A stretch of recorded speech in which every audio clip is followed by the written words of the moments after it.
Chers étudiants, chères étudiantes, bonjour. On va reprendre notre cours. Donc, la dernière séance, on a traité les minéraux silicatés. Là, on arrive à la famille des minéraux non silicatés.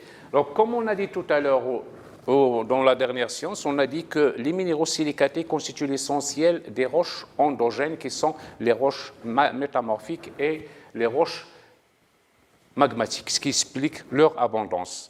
Et par opposition, les minéraux non silicatés vont être des minéraux accessoires, parce que les autres représentent à peu près 95% en volume.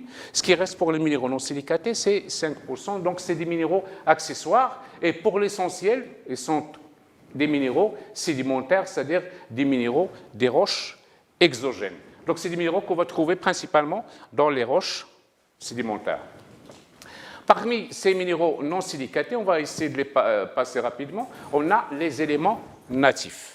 Donc, les éléments natifs, les premiers éléments natifs, c'est les métaux, tels que l'or, l'argent, cuivre natif. Les métalloïdes, donc les métalloïdes tels que le soufre natif et le carbone qu'on va trouver dans le diamant et le graphite. Et les métalloïdes sont des éléments de la classification périodique qui ne sont pas, donc les métalloïdes, ce ne sont pas des métaux, mais dont les oxydes sont des acides. Donc, le soufre, si on l'oxyde, donc le SeO2, c'est de l'acide sulfurique, ou CO2, c'est le gaz carbonique, ou alors l'oxyde, le phosphore qui est aussi un métalloïde, phosphore. Donc le P2O5, c'est de l'acide phosphorique. Donc gaz carbonique, l'oxyde du carbone, oxyde du phosphore et l'oxyde du soufre. Donc, les métalloïdes ne sont pas des métaux, mais ce sont des éléments dont les oxydes sont des acides. Toujours dans les minéraux non silicatés, on a les halogénures. Les halogénures, on va commencer par les chlorures. Donc, les chlorures, c'est des minéraux qui sont formés par évaporation en milieu lacustre et marin. Donc, ils se forment suite à l'évaporation. Et les principaux chlorures, comme on a vu lors des dernières séances, on a vu les plus communs, c'est le selgème, c'est le chlorure de sodium, c'est-à-dire le sel de table, la halite, de système cristallin cubique. Et l'autre exemple de chlorure, c'est la sylvite ou la sylvine, chlorure de potassium.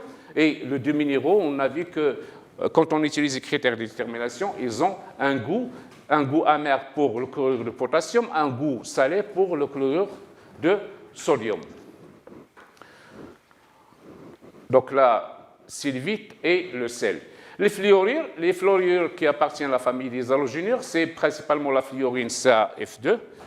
Et les sulfures qui sont des minéraux de minerai. Minéraux de minerai, exemple, la pyrite.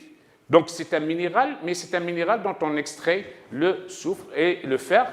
Les sulfures aussi, donc ce sont deux minéraux de minerai tels que la galène, c'est un sulfure dont on extrait le plomb.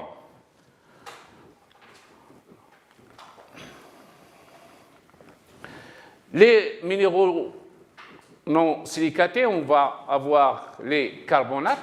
Donc les carbonates, ce sont les minéraux les plus répandus dans les roches sédimentaires et principalement le minéral le plus répandu qui est la calcite qui compose l'essentiel des roches sédimentaires. On va voir d'autres minéraux carbonatés tels que l'aragonite. Et l'aragonite avec la calcite, ce sont des minéraux qui ont la même formule chimique CaCO3. La différence, c'est au niveau du système cristallin. La calcite, elle est rhomboédrique et l'aragonite qui est orthorhombique. Un autre minéral carbonaté, c'est la dolomite. La dolomite de formule CaMgCO3, de système cristallin rhomboédrique. Et la dolomite peut se former par attaque de la calcite par une solution magnésienne. On va avoir substitution du parti de Ca par Mg et on obtient CaMg. Un autre minéral carbonaté, la sidérite, où on a une substitution du calcium par le fer. La sidérite qui est de composition chimique effet CO3.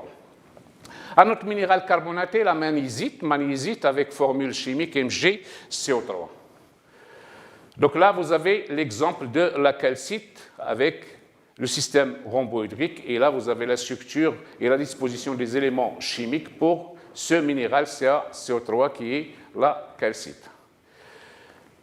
Toujours dans les minéraux non silicatés, les oxydes, et parmi les oxydes, on a les oxydes de fer, tels que la magnétite, qui a une caractéristique qui est le magnétisme, c'est-à-dire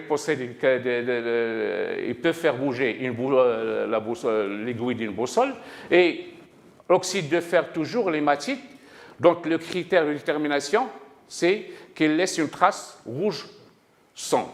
La magnétite, critère de détermination, c'est son magnétisme.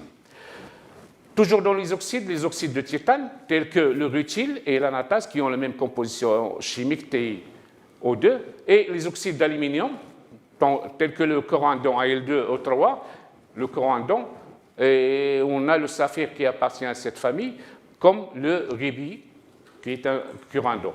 Le groupe du spinel, dans le groupe du spinel, on a le spinel au sens strict, de formule chimique MgAl2O4.